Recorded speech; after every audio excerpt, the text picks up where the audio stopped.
Eder. Mech.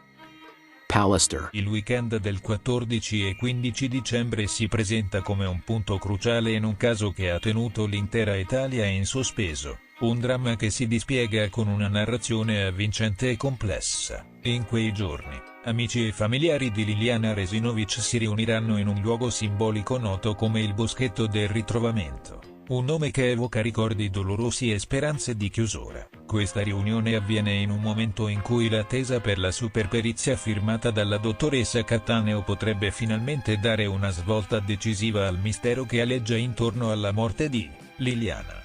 È un caso che continua a rivelarsi un enigma inestricabile. Situata a Trieste, la vicenda della morte di Liliana Resinovic potrebbe vedere una conclusione con il deposito della superperizia. Per pura coincidenza, questa data non coincide con il giorno della sua scomparsa, avvenuta 3 anni prima. Il documento, tanto atteso e carico di aspettative, è previsto per il 15 dicembre. Esso rappresenta il culmine di 3 anni di indagini intense, caratterizzate da dispute continue tra investigatori e inquirenti, rivelazioni sorprendenti, apparizioni televisive e presunti scoop sensazionalistici che, nonostante tutto, non hanno mai portato a incriminazioni ufficiali. L'ex procuratore capo di Trieste, Antonio De Nicolo, ha descritto il caso come un circo mediatico, una definizione che mantiene la sua validità nel tempo. Le parti coinvolte cercano con determinazione verità e giustizia per Liliana e la sua famiglia.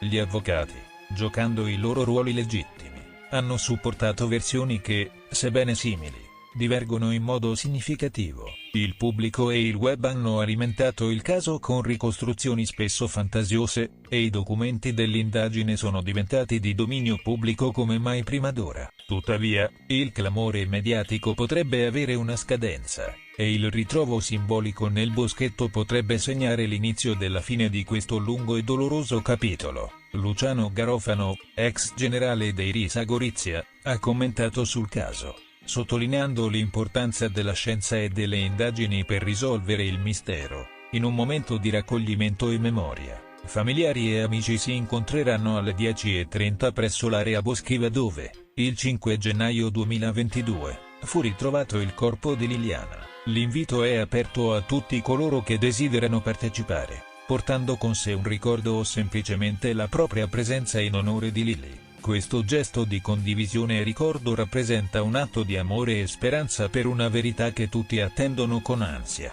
Ehi, non dimenticare di iscriverti a questo canale.